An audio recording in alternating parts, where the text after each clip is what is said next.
Chers frères et sœurs dans le Seigneur, je vous salue tous dans le nom puissant de notre Seigneur et Sauveur Jésus-Christ. Nous sommes là dans notre émission de prière et nous sommes là aussi pour nous encourager, nous exhorter, pour que nous puissions passer de moments ensemble dans la présence de notre Seigneur et Sauveur Jésus-Christ. Sachant bien aimé que le temps qui nous reste à vivre sur la terre, nous devons le mettre à profit, le maximiser davantage pour l'intérêt de notre Dieu, qu'il prenne plus de place dans notre vie et que nous soyons pleinement édifiés et enracinés dans la personne de Jésus-Christ. Le but, bien-aimé, c'est pour que nous puissions atteindre la stature de Jésus. Car Jésus nous laisse cette possibilité de faire ou de marcher comme lui. Il nous fait même un encouragement en disant, vous pouvez faire même les œuvres que je n'ai pas fait. C'est-à-dire, Jésus n'est pas un égoïste. Jésus n'est pas un type de serviteur qui veut limiter ceux-là qui le suivent, ceux-là qui l'aiment, ceux-là qui veulent marcher comme lui. Jésus nous laisse la possibilité même d'aller au-delà de ce que lui il a fait. Vous savez, bien-aimés, donc ici, bien-aimés, nous sommes encouragés par Jésus-Christ parce qu'il a un cœur d'amour. Jésus est amour. Voilà pourquoi il y a en Jésus-Christ, en dehors de Jésus, il n'y a aucun amour qui est parfait. C'est sûr, il y a l'amour. Il y a l'amour, plusieurs types d'amour.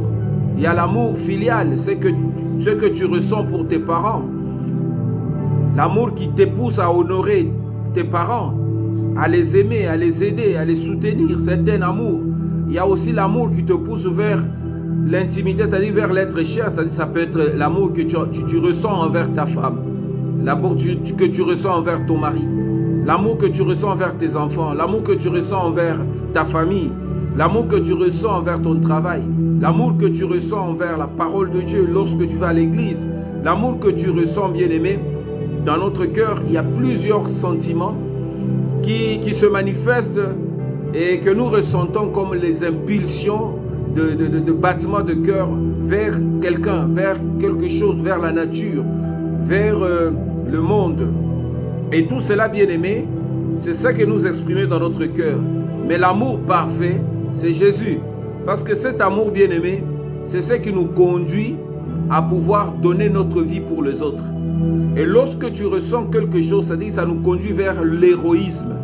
Les héros, bien-aimés, ce sont des gens qui se sont dépouillés d'eux-mêmes, qui n'ont pas voulu qu'ils profitent de tout ce qu'ils ont besoin, mais ils ont voulu marquer leur temps, se mettre comme un pont sur lequel les gens vont marcher sur eux pour que les gens traversent et aillent de l'autre côté de la rive. C'est comme ça que la croix de Jésus, c'est un pont qui fait que les gens, nous sommes rentrés dans le salut, dans le monde du salut. Et Jésus-Christ a mis son corps sur ce puits qui nous séparait entre nous et Dieu, afin que nous puissions marcher sur Jésus, afin d'aller vers le salut. C'est un héros. Et nous, Jésus nous a laissé cet exemple pour que, à notre tour, nous aussi, nous puissions permettre aux autres qui ne connaissent pas encore Jésus de pouvoir rentrer dans ce salut bien-aimé. Ici, nous parlons de tous les oiseaux qui volent haut dans le ciel. Il y a une invitation que Jésus a dit, l'ange qui est dans le soleil, qui a déclaré, bien-aimé, par une voix forte, en disant, bien-aimé, que je vis un autre ange debout dans le soleil et cria d'une voix forte à tous les oiseaux qui volaient, haut dans le ciel, venez, rassemblez-vous pour le grand festin de Dieu, afin de manger la chair de roi, la chair des chefs militaires, la chair des guerriers, la chair des chevaux et de ceux qui le montent, la chair de tous les hommes libres et esclaves, petits et grands. Ce festin bien-aimé, c'est ce que nous allons aujourd'hui comprendre. Qui sont ces oiseaux qui sont invités bien-aimés par l'ange Qui sont ces oiseaux bien-aimés? Ces oiseaux qui volent haut dans le ciel et à qui Jésus lance une invitation du grand repas de Dieu. Vous savez, comme nous l'avons dit, bien-aimés, que Dieu parle toujours par un langage imagé. C'est-à-dire que Dieu utilise les symboles, le symbolique, pour exprimer sa pensée. Ce ne sont pas des oiseaux naturels, mais c'est l'image bien-aimée des esprits, des personnes qui ont la vocation de voler haut dans leur esprit et de ne pas se contenter des choses terrestres. Généralement, les oiseaux qui volent à haute altitude, bien-aimés, sont les oiseaux migrateurs. Les oiseaux migrateurs, bien-aimés, ce sont des oiseaux qui profitent de courants de vent forts pour se déplacer sur de grandes distances. Ce sont des rapaces, des charognards. Les charognards, ce sont des espèces d'oiseaux qui mangent la chair humaine. Des vautours. Bien-aimés, ces oiseaux, ce sont des oiseaux qui ne vivent pas dans un lieu. Mais lorsqu'il y a des vents forts qui viennent, ces oiseaux se déplacent. Ce sont des oiseaux qui annoncent souvent la pluie. Lorsqu'il y a la pluie qui vient, vous voyez une catégorie d'oiseaux qui volent. Et vous verrez plus les hirondelles. Lorsqu'on constate l'afflux des hirondelles, les hirondelles annoncent souvent la pluie, l'arrivée de la pluie. Ces charognards, bien-aimés, ce sont des oiseaux qui sont comme des aigles. Ils volent très haut et ils ont la capacité de voir très loin. Et souvent, ils mangent la chair humaine. Parmi ces rapaces qui volent le plus haut, nous pouvons citer le vautour. Le vautour, bien-aimé, c'est un oiseau qui vole à 11 300 mètres d'altitude. Il y a plusieurs oiseaux de même espèce. C'est pour nous faire comprendre que tout ce que Dieu a créé, bien-aimé, a un sens. Pourquoi Dieu utilise ces oiseaux? Parce qu'ils ont la capacité, bien-aimé, à un moment donné, de descendre sur la terre et de manger la chair humaine. Dieu les a créés pour manger la chair humaine. Et pourtant, ce sont des oiseaux. Ces oiseaux sont dans la catégorie des oiseaux que la Bible interdit de manger. On les appelle les oiseaux impurs. Ils sont retrouvés après la destruction de Babylone la Grande. La Babylone la Grande est devenue une habitation de démons. Lorsque Dieu a détruit la terre par les eaux au temps de Noé, bien aimé, il y a eu des corps qui ont jonché la terre. C'est-à-dire qu'il y a des corps humains qui ont jonché le monde. Et c'est comme ça que Dieu est en train de nous faire comprendre qu'au temps de la fin, lorsque Jésus va revenir, Dieu va frapper la terre et les nations seront frappées. Excusez-moi mes frères. Les nations seront frappées. Et ici, bien-aimé, Jésus va intervenir en exerçant une puissance surnaturelle avec son armée qui est préparée. Tous ceux qui se moquent de la parole de Dieu, qui se moquent de Dieu aujourd'hui, ils vont tomber. C'est ici que la parole de Dieu est en train de nous faire comprendre. Dans Apocalypse chapitre 18, verset 2, il cria d'une voix forte disant, elle est tombée, Babylone la grande. Elle est devenue une habitation de démons, un repère de tous les esprits impurs, un repère de tous les oiseaux impurs et odieux. Babylone la grande, bien aimé, c'est un système religieux. C'est un monde qui renferme tout ce que le monde déteste, tout ce que la parole de Dieu déteste. Mais c'est ce système mafieux, bien-aimé, qui dirige le monde aujourd'hui. C'est une religion mondiale. Dieu va détruire Babylone, son empire. Et il y aura des corps de gens qui vont joncher partout. Voilà pourquoi ce Babylone, ce système sera une habitation, bien-aimée, des démons. Un repère des démons, une habitation de démons, un repère des oiseaux impurs, des esprits impurs. Voilà pourquoi, bien-aimés, Dieu est en train de nous préparer. Notre corps est le temple du Saint-Esprit. Et nous sommes appelés, bien-aimés, à habiter Christ dans notre vie, Christ dans notre cœur, pour que nous puissions manifester la pureté. Lorsque tu ressens dans ton cœur la manifestation des désirs impurs, c'est qu'il y a un esprit impur qui habite dans ton cœur. Il y a beaucoup de gens qui prient, mais qui ne ressentent pas la présence de Dieu dans leur cœur, qui ne ressentent pas la vie de Christ dans leur vie. Lorsque tu te lèves le matin, tu ressens l'irritation, tu ressens les désirs malveillants animer ta vie. C'est qu'il y a la présence des esprits impurs dans le cœur, il faut le combattre. L'un des aspects que Dieu nous donne de la parole de Dieu dans notre vie, c'est de ne pas laisser agir les esprits impurs, déranger notre pensée, déranger nos sentiments, déranger nos vies, déranger notre vie intime, déranger nos paroles. Nous sommes appelés chaque minute, bien-aimés, à jauger l'état de notre cœur, l'état de nos pensées et l'état de notre esprit. Avant de te coucher, tu dois te mettre en accord avec la parole de Dieu pour que, bien-aimé, le temps que tu te reposes, ta vie ne soit pas un repère de démons où tous les esprits impurs viendront déranger ton sommeil. Parce que quand tu... Voilà pourquoi la Bible nous interdit de dormir avec la colère, de dormir avec les pensées impures. Parce que les pensées impures attirent les démons, attirent le monde de ténèbres. Voilà pourquoi, bien-aimé, la vie de Saoul, le roi, il était toujours dérangé par un démon.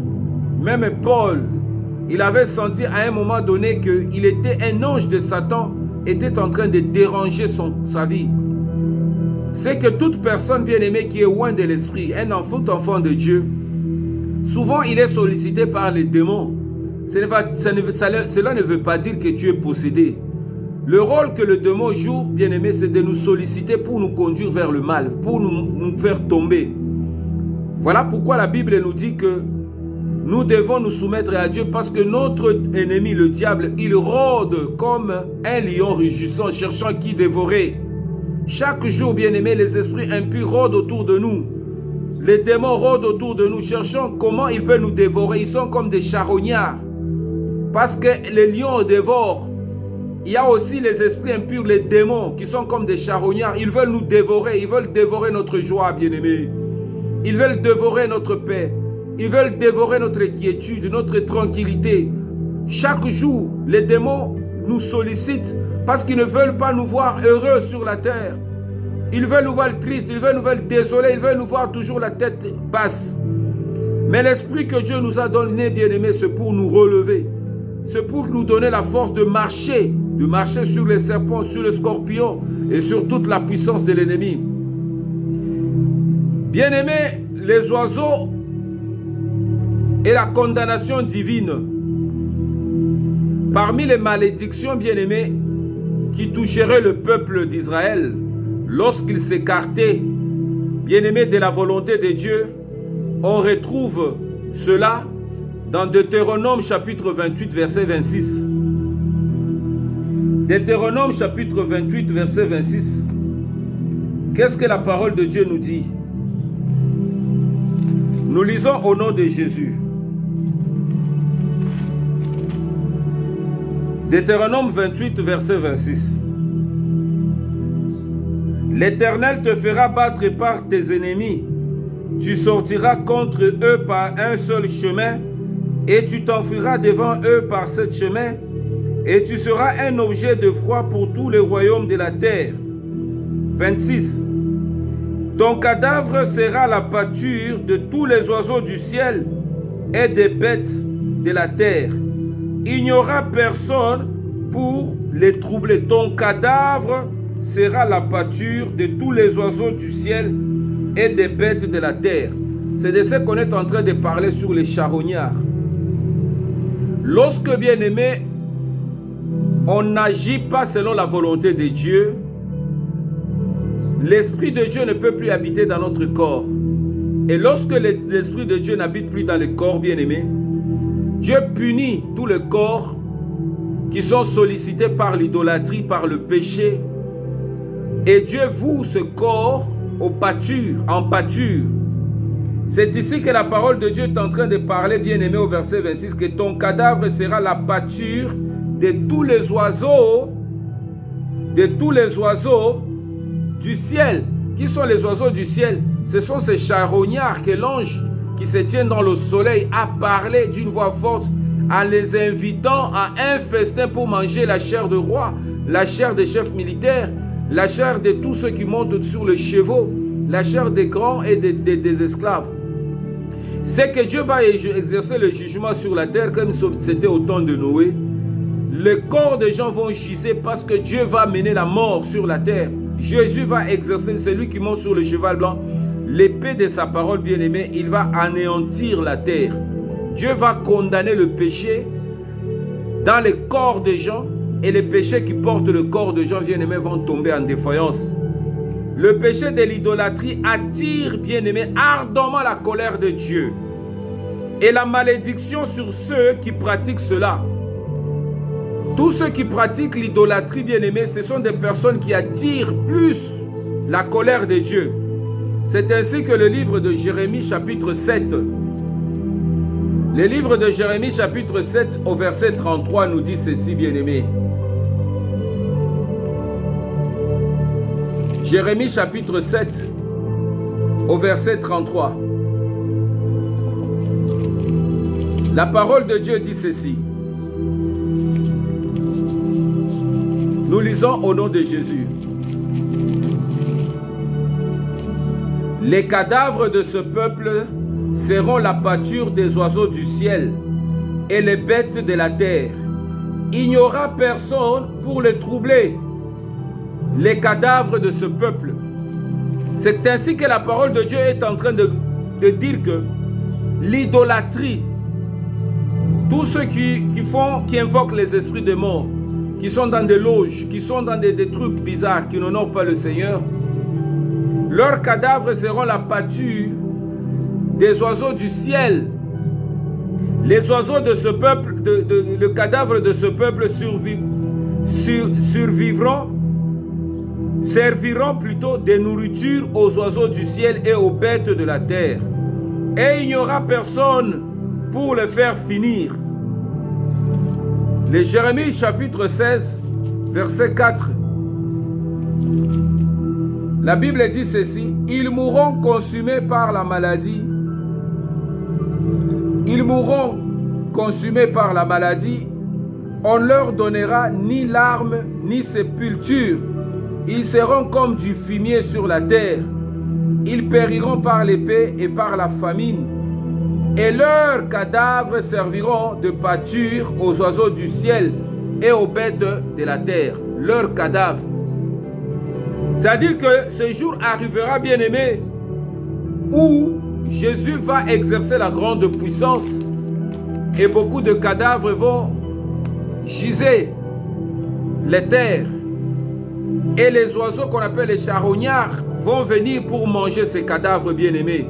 Ils seront exterminés par l'épée de la parole, par la famine, et leurs cadavres serviront de nourriture aux oiseaux du ciel et aux bêtes de la terre. Ceci explique, bien-aimés, comment Dieu va exercer le jugement. C'est que nous devons prendre conscience des choses qui vont venir demain. Dans 1 Samuel chapitre 17, 1 Samuel chapitre 17, au verset 44, la parole de Dieu dit ceci. Il ajouta, viens vers moi, et je te donnerai ta chair aux oiseaux du ciel et aux bêtes de champ. Ici c'est David, bien-aimé, les Philistins dit à David, suis-je un chien pour que tu viennes à moi avec les bâtons? Et après l'avoir maudit par ses dieux, il ajouta, viens vers moi, et je te donnerai ta chair aux oiseaux du ciel et aux bêtes des champs. David lui dit aux Philistins, tu marches contre moi avec l'épée, la lance et le javelot, et moi je marche contre toi au nom de l'Éternel des armées, du Dieu de l'armée d'Israël, que tu as insulté. Aujourd'hui l'Éternel te livrera entre mes mains. Je t'abattrai et je te couperai la tête aujourd'hui. Je donnerai le cadavre du camp de Philistins aux oiseaux du ciel et aux animaux de la terre. Et toute la terre saura qu'Israël a un Dieu. Tout Israël saura. Bien-aimé, c'est que Dieu, quand il veut, c'est une guerre que David a combattue contre Goliath. Goliath dit à David, tu viens vers moi avec un bâton, viens, je te donnerai ta chair aux oiseaux du ciel, ton cadavre aux oiseaux du ciel. David aussi répondit aux Philistins que l'Éternel te livrera entre mes mains. Je t'abattrai et je te couperai la tête. Aujourd'hui, je te donnerai le cadavre de camp des Philistins aux oiseaux du ciel et aux animaux de la terre. Et toute la terre saura qu'Israël a un Dieu. Bien-aimé, pourquoi Dieu nous conduit dans ce combat? C'est parce que Dieu veut maintenant manifester la gloire. Il n'y aura jamais la victoire sans passer par le combat. Maintenant, le combat est engagé sur la terre. Nous rentrons dans la possession de la terre où Jésus veut maintenant régner sur la terre. Et son règne n'aura pas de fin. Voilà pourquoi, bien-aimés, nous sommes appelés à nous engager et à nous purifier. Nous sommes appelés à nous sanctifier tous les jours de notre vie pour que notre corps ne serve pas à un repère de démons, ne serve pas à un domaine où tous les esprits impurs vont habiter. Bien-aimés, il y a les gens qui sont servis au repère des démons. Voilà pourquoi lorsque nous chassons les esprits démoniaques, ceux qui errent dans l'air, et ceux-là vont solliciter parfois les esprits faibles. Voilà pourquoi avant de quitter ta maison, tu dois purifier l'air que tu respires. Parce que les démons utilisent aussi l'air que nous respirons. L'atmosphère, bien-aimée. L'ange de l'air existe.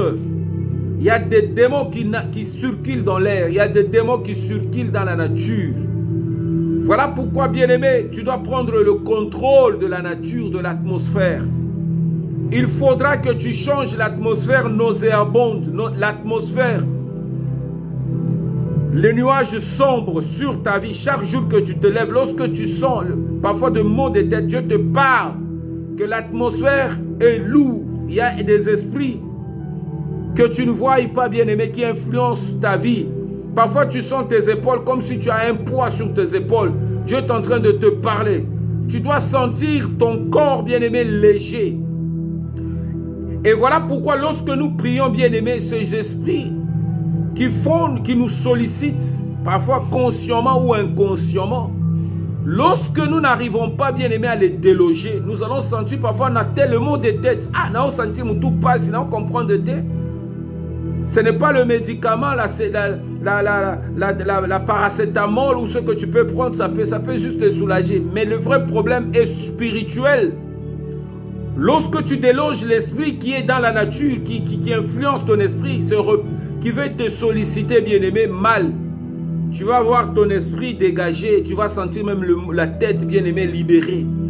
Tu seras tu vas te sentir léger. Le diable utilise notre corps. Mais notre corps doit être consacré à Jésus. Voilà pourquoi la Bible nous interdit de commettre toutes sortes de péchés et surtout le péché de l'idolâtrie et de l'impudicité. Lorsque tu fais l'idolâtrie, tu invites des démons dans ton corps, tu invites des esprits étrangers dans ta vie et ils commencent à te contrôler, à te manipuler. Et cela conduit à la mort. Et tous ceux-là qui font ce genre de pratiques, bien-aimés, Jésus dit que leur corps sera un repère des oiseaux du ciel. Les charognards vont manger votre cadavre. L'ange qui est debout, bien-aimé, dans le soleil, crie d'une voix très forte à tous les oiseaux qui volaient haut dans le ciel afin de les rassembler pour le grand festin de Dieu. Au menu, qu'est-ce qui est au menu? C'est la chair de roi, la chair des militaires, la chair des guerriers, la chair des chevaux et leurs cavaliers, et même la chair des hommes grands et petits. Après la guerre que Jésus et ses anges ont menée sur la terre, Babylone la grande, les cadavres fera Les cadavres, bien, leur cadavre fera la fête des oiseaux du ciel qui seront invités pour manger leur chair. La prophétie d'Ézéchiel a décrété cette scène. En Ézéchiel chapitre 39,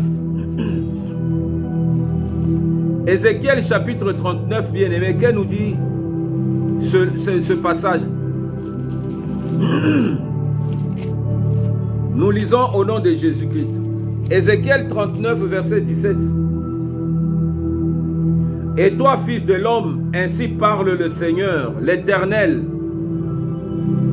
Dis aux oiseaux, à tous ceux qui ont des ailes, et à toutes les bêtes de champ, réunissez-vous, venez, rassemblez-vous de toutes parts, pour le sacrifice où j'immole pour vous des victimes, grand sacrifice sur les montagnes d'Israël. Vous mangerez de la chair et vous boirez du sang. Vous mangerez de la chair et vous boirez du sang. Vous mangerez la chair des héros et vous boirez le sang des princes de la terre. Bélier, agneau, bouc, taureau engraissés sur les basans.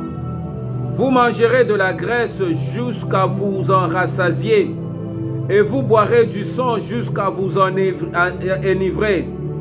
À ce festin de victimes que j'immolerai pour vous, vous vous rassasierez à ma table de la chair des chevaux et de cavaliers, de la chair des héros et tous les hommes de guerre, dit le Seigneur l'Éternel. Vous comprenez, bien-aimés? C'est un décret. Jésus a décrété cette scène. C'est une scène, bien-aimée, qui se passe sur le plan spirituel. C'est que lorsque Jésus va mener sa guerre sur la terre pour conquérir le monde, pour imposer son règne, ça sera une guerre qui va se passer sur la terre. Il y aura beaucoup de morts. Dieu va exercer son jugement sur la terre. Il y aura beaucoup de chefs militaires qui vont tomber, beaucoup de chefs politiques, beaucoup de héros, tous ces gens que nous voyons comme des hommes redoutables. Ça va se passer sur la terre tout entière.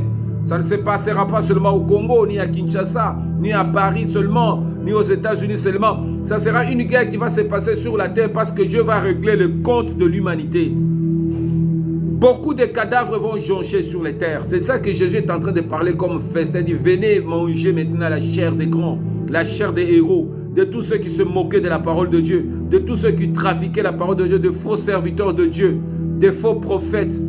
Dieu va maintenant les exposer leurs cadavres bien-aimés qui vont joncher.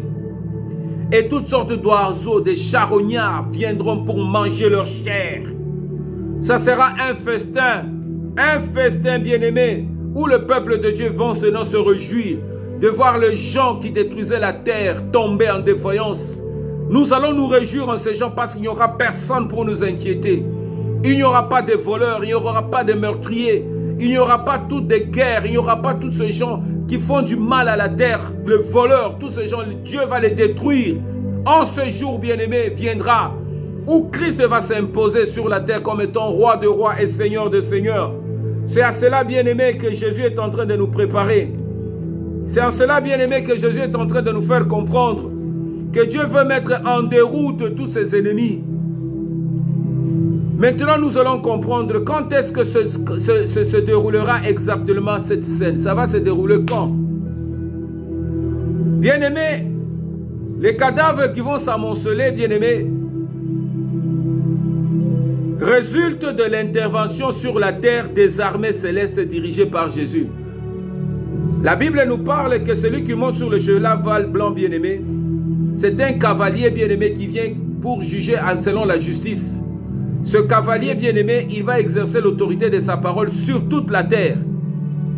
Ça sera une guerre qui est dans l'Apocalypse qu'on appelle la guerre de l'Armageddon. C'est que toute la terre bien-aimée sera sollicitée à une guerre. Le diable va se lever aussi, la bête va se lever avec son armée, le dragon va se lever avec son empire contre Jésus.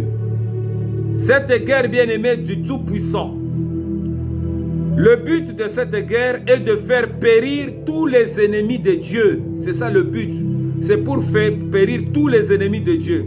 Comme au temps de Noé, où les gens mangeaient, se mariaient, jusqu'à ce que le déluge arrive.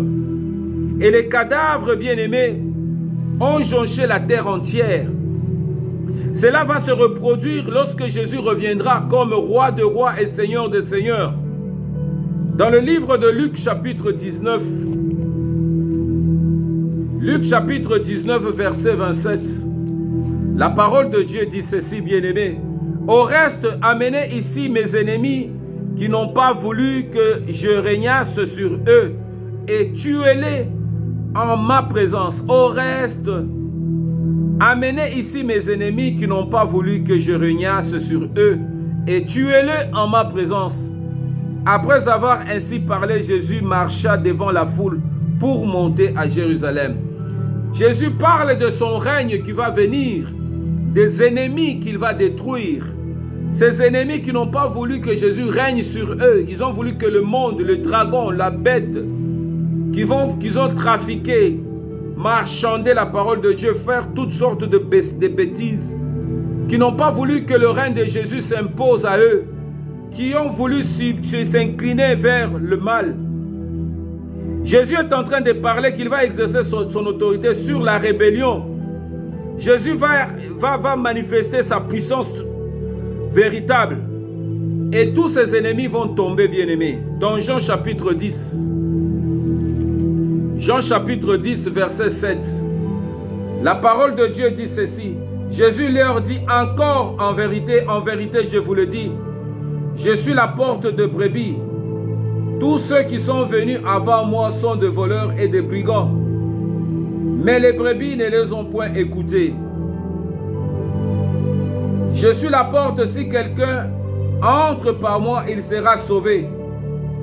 Il entrera et il sortira, il trouvera les pâturages. Jésus parle ici qu'il est la porte de brebis. C'est que lorsque nous rentrons en Jésus, bien-aimés, nous n'allons jamais connaître la mort. Toutes les situations qui vont frapper la terre ne nous frapperont jamais. Nous serons préservés, Jésus va nous préserver. Nous allons connaître des jours meilleurs, des jours heureux. Et l'Éternel sera notre roi. Nous allons vivre, bien-aimés, des événements radieux sur cette même terre. Nos ennemis, bien-aimés, vont disparaître. Et l'Éternel va manifester son étendard de victoire.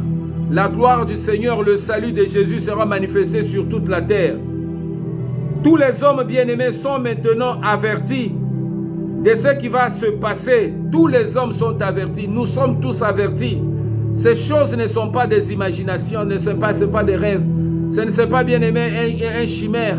Dieu n'est pas un Dieu d'imagination. Dieu est véritable. Il s'appelle le véritable, le fidèle véritable, bien-aimé. Il va manifester cette gloire. Toutes les prophéties de la Bible s'accompliront à la lettre. Toutes les prophéties de la Bible s'accompliront à la lettre, bien-aimé. Il n'y aura aucun doute. Il n'y aura aucun doute à voir. Les moqueurs comprendront que Dieu existe, bien-aimé. Les moqueurs comprendront que Dieu existe vraiment. Au jour où Jésus est de retour, au jour que Jésus sera de retour, bien-aimé, et que toutes ces choses vont se passer comme prévu. Toutes ces choses vont se passer comme prévu. Voilà pourquoi, bien-aimé, Jésus nous interpelle, avant que ces choses n'arrivent, que nous puissions avoir une conscience aiguisée, que nous ne puissions pas marcher comme les communs des mortels, qui marchent dans les ténèbres ne sachant pas où ils vont. Nous sommes éclairés, bien-aimés, par la parole. Apocalypse chapitre 1, verset 7. Saisissons-nous, bien-aimés, dès maintenant, de la vie véritable, celle qui a vraiment un sens et qui nous ouvre les portes d'un avenir radieux et réellement épanouissant. La parole de Dieu nous dit, voici, il vient avec les nuées, et tout œil le verra, même ceux qui l'ont percé. Et toutes les tribus de la terre se lamenteront à cause de lui. Oui, amen. Voici, il vient avec les nuées. Qui vient avec les nuées? C'est Jésus. Et tout œil le verra, même ceux qui l'ont percé. Et toutes les tribus de la terre se lamenteront à cause de lui. Il n'y aura aucune tribu, bien-aimée, qui ne sera épargnée. Voilà pourquoi, bien-aimé, Dieu est en train de nous préparer à comprendre que Jésus vient avec les nuées, il vient avec la grande puissance. Les nuées, c'est la gloire. Et cette gloire va se manifester sur toute la terre. Voilà pourquoi ses ennemis vont trembler, tous ceux qui l'ont percé, tous ceux qui se sont moqués de lui, tous ceux qui ont pensé que les choses de Dieu, ce sont des choses de passe-temps. Bien-aimés, ils vont comprendre que non, ils ont passé à côté de la réalité. La bête et le roi de la terre se préparent à faire la guerre contre l'armée céleste. La bête aussi, bien-aimé, ne va pas se laisser faire. Il va préparer, bien-aimé, son armée. Il va préparer son empire. Il va préparer ses adeptes. Ils vont se ranger en ordre de bataille contre Dieu. Ils vont faire la guerre à Jésus. Dans Apocalypse chapitre 19, verset 19, bien-aimé, que nous dit les Écritures. La parole de Dieu dit ceci. Et je vis la bête et le roi de la terre et leurs armées rassemblées pour faire quoi? Pour faire la guerre. Pour faire la guerre à qui, bien-aimé? À celui qui était assis sur le cheval et à son armée. Et aussi ils vont se lever, ils vont dire non, nous n'allons pas nous laisser faire. Tous les esprits impurs du monde, tous les charognards, les démons, les sorciers, les magiciens, les enchanteurs, les cartomanciens, tous ceux qui invoquent des esprits de mort, ils vont se ranger aussi en ordre de bataille contre Jésus et contre son armée. Et la bête fut prise avec elle, le faux prophète, qui avait fait devant elle les prodiges par lesquels il avait séduit ceux qui avaient pris la marque de la bête et adoré son image. Ils furent tous les deux jetés vivants dans les tentes ardentes de feu et de soufre. Et les autres furent tués par l'épée qui sortait de la bouche de celui qui était assis sur le cheval. Et tous les oiseaux se rassemblèrent de leur chair. C'est ça l'invitation. Tous les oiseaux se rassemblèrent pour manger leur chair. Ces choses vont arriver, bien-aimés. Nous allons voir le cadavre de gens sur la terre. Ce sera un jour redoutable et unique. Jésus va maintenant allumer les temps de feu pour jeter la bête. Nous allons voir la bête, la politique mondiale. Jésus va l'amener, les jeter dans les temps de feu. Alors je vis la bête, le roi de la terre et tous les armées rassemblées pour faire la guerre à celui qui montait sur le cheval bien-aimé et à son armée. Ça sera la chute. C'est ainsi que Dieu va rétablir maintenant la paix dans notre cœur, dans notre vie. Ce sera une louange éternelle, sera annoncée, sortiront de bouche de ceux qui allaient à la mamelle des enfants de Dieu, qui vont se réjouir comme autrefois le peuple d'Israël ont vu le corps des Égyptiens jonché sur la mer Rouge. Dieu les a précipités, les a entraînés dans la mer. Et là où ils sont rentrés, Dieu a bloqué leur marche jusqu'à ce que le peuple d'Israël sont allés de l'autre côté de la mer. Et alors Dieu dit, ramène Moïse, ramène la mer. Un vent a soufflé, il a ramené la mer bien-aimée. Les Égyptiens, leur armée, leur force, leurs héros militaires, leur cadavre a jonché, Seigneur, sur la mer. Nous allons vivre le même spectacle. Le peuple d'Israël, Myriam, Aaron, tous les enfants de Dieu. Myriam a pris le tambourin, il a commencé à chanter la louange à Dieu. En ces jours, nous chanterons aussi, bien-aimés, en voyant tous ceux qui ont détruit la terre tomber en défaillance. Toute la politique mondiale, bien-aimée, détruite. Et Jésus va imposer maintenant son règne sur la terre. En ces jours, il n'y aura plus de maladie. En ces jours, il n'y aura plus d'épidémie sur la terre. En ces jours, le soleil ne nous frappera plus. En ces jours, nous ne connaîtrons ni maladie, ni deuil. En ces jours, nous ne serons plus irrités. La joie éternelle sera manifestée dans notre cœur. En ces jours, nous célébrerons le roi des rois. Une Pâque éternelle, la résurrection de Jésus. Jésus sera célébré sur toute la terre comme roi de rois, seigneur de seigneurs, prince de rois de la terre. En ces jours, bien-aimés, nous connaîtrons une lueur d'espoir. Notre cœur se dilatera. Nous serons bien-aimés, joyeux, une joie bien-aimée qui nous conduiront jusque dans la vie éternelle. En ces jours, bien-aimés, Notre ténèbre disparaîtra. Notre angoisse, Seigneur, ne nous tiendra plus. Aucune impureté ne nous saisira plus. Nous serons semblables à Christ. Nous serons cette épouse que Jésus prépare. Nous allons nous réjouir et personne n'arrêtera notre joie. Oui, que ce jour vienne.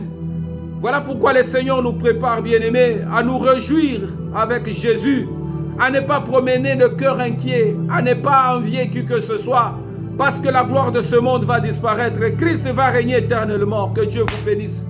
Vous le rachetez de Jésus, vous le co-héritier de Christ, que Jésus vous fortifie, que la gloire du Seigneur soit avec vous. Seigneur, je te loue et je te rends grâce, toi le sang de sang, toi l'agneau immolé, toi le prince de paix, toi l'étendard de victoire et la solution à tous les problèmes. Seigneur, l'espérance que tu nous donnes et la force est déterminante d'affronter cet adversaire qui nous empêche de nous réjouir, qui arrête notre joie comme Goliath qui s'est tenu devant tout un peuple.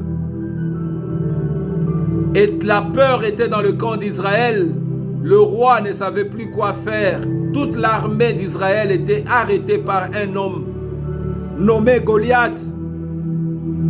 L'Esprit de l'Éternel dans un jeune garçon appelé David a affronté Goliath. Avec la foi déterminante, il n'a pas regardé à l'ampleur de la masse, à cette montagne de chair qui était devant lui.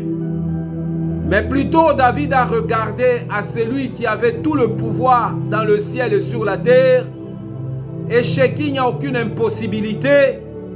Il a regardé à son autorité, à sa force d'écraser tous ses ennemis. Il a déclaré que je donnerai ta chair aux oiseaux du ciel et aux bêtes de la terre. Je couperai ta tête. Goliath a été anéanti par David. Et la réjouissance est rentrée en Israël. Tous les Philistins ont été anéantis en ce jour et leurs corps ont jonché. Israël a vu le cadavre de leurs ennemis joncher la terre. Oui, comme autrefois, lorsque Pharaon se leva contre Israël pour le détruire dans la mer, Dieu fraya un chemin dans la mer Rouge. Le peuple d'Israël passèrent la mer en terre ferme.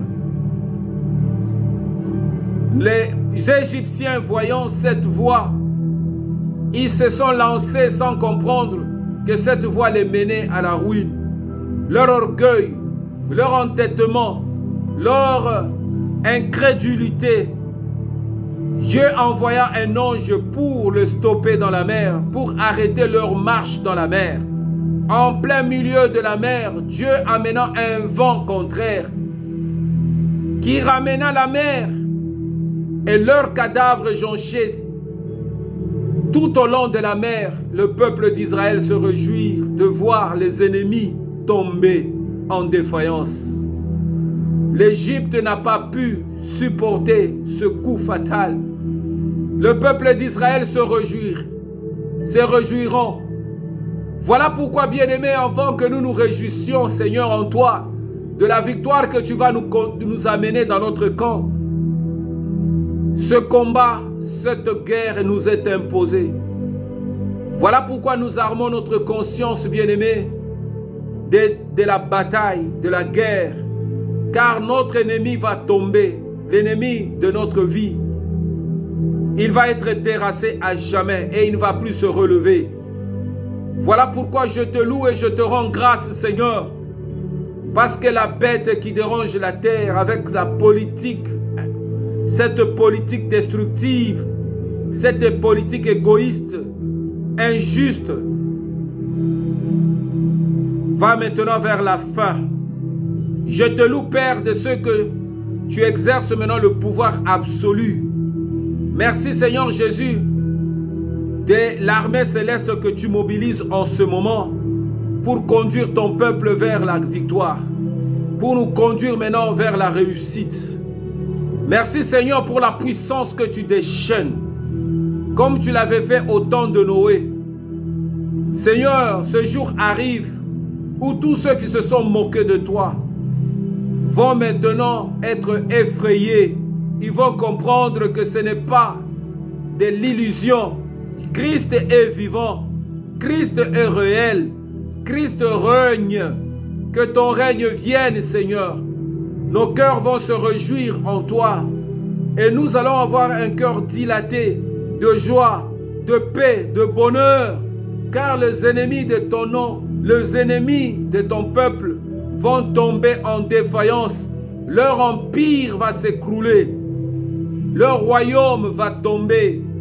Babylone la grande et son armée tomberont en défaillance. Christ régnera à jamais sur son peuple. Christ va rétablir le fondement qui ont été démolis. Christ va reconstruire un empire qui ne passera pas par la main d'un autre. Qu'aucun royaume ne la détruira. Christ va établir son autorité, une autorité éternelle. Voilà pourquoi nous nous réjouissons en toi, ô Seigneur Jésus. Voilà pourquoi nous proclamons ton nom très haut et très fort avant que ce jour n'arrive. Voilà pourquoi nous disons que le Seigneur est Dieu. Jésus-Christ est roi des rois. Il est prince de paix. Il est l'étendard de notre victoire. Il vient en roi pour ramener toutes choses, pour confondre le plan de l'ennemi. Il vient pour détruire l'orgueil des orgueilleux. Il vient pour fondre le cœur des ténaces, les gens qui ont un cœur de pierre à la place de cœur de chair. Il vient maintenant pour engloutir toute incrédulité. Il vient pour racheter nos cœurs, pour nous ramener la joie, tout ce que l'ennemi nous a volé. Jésus vient pour nous redonner ce que nous avons perdu, les années que les criquets et les gazelles ont volé. Jésus vient nous redonner maintenant cette vie en abondance. Bien-aimés, réjouissons-nous en notre Seigneur. Prenons courage en ce moment, bien-aimés. Ne promenons plus le regard inquiet. Prenons notre joie, bien-aimés, et chantons le merveille de notre Père et notre Dieu, parce que le Seigneur est Dieu et son règne n'a pas de fin. Voilà maintenant, bien-aimés, ce jour est glorieux. Voyons dans notre esprit l'arrivée de ce jour où Jésus revient avec toute la puissance assis sur la nuée de son royaume, avec le myriade des myriades d'anges qui l'accompagnent dans ce combat. Voici maintenant ce cœur qui a été tourmenté retrouve maintenant la paix, retrouve maintenant le salut, retrouve maintenant la gloire de notre Dieu. En ce jour, personne ne nous ôtera cette joie. Nous allons boire maintenant à la coupe de la joie de l'Éternel. Nous allons voir la colère de Dieu maintenant s'enflammer contre les nations, contre le peuple du monde qui ont troublé la quiétude de notre vie. Béni soit l'Éternel, notre Père et notre Dieu. Béni soit celui qui vit au siècle des siècles. Béni soit celui qui commence toutes choses et qui achève. Béni soit celui qui amène une lumière éternelle dans le ténèbre de ce monde. Béni soit celui qui amène un espoir que personne ne peut détruire. Béni soit celui qui nous donne la joie, une joie que personne ne peut détruire. Nous rentrons dans la joie de notre Père, comme Noé et ses enfants se sont réjouis lorsqu'ils ont sorti de l'arche. Ils ont élevé un sacrifice devant leur Dieu. Et Dieu a élevé l'arc-en-ciel pour dire: désormais je ne détruirai plus la terre de l'eau. Une alliance éternelle s'est manifestée entre Dieu et Noé et sa descendance. Cette alliance que Jésus fait par le sang de Jésus, cette alliance éternelle que nous aurons bien aimée, comme le sang qui a été imbibé sur les linteaux du peuple d'Israël, l'ange de la mort qui passera, ne détruira pas nos biens, ne nous détruira pas, mais détruira la terre et les chefs militaires. Je me réjouis en ce que le sang de Jésus est appliqué sur ma vie, sur la vie de mon frère, sur la vie de ma soeur, sur mes biens. Personne ne me détruira, personne ne détruira ce qui m'appartient, parce qu'en ce jour, l'Éternel préservera ceux qui lui appartiennent. Je me réjouis en toi, Seigneur, et je proclame ton nom victorieux. Que ton règne vienne. Que ton règne vienne, ô Saint des Saints, dans le nom puissant de notre Seigneur Jésus. Bien-aimés, partagez les liens, aimez nos émissions, priez avec nous et glorifiez le Seigneur. Mettez nos émissions dans vos statuts et que Dieu vous bénisse et à la prochaine. Merci Seigneur.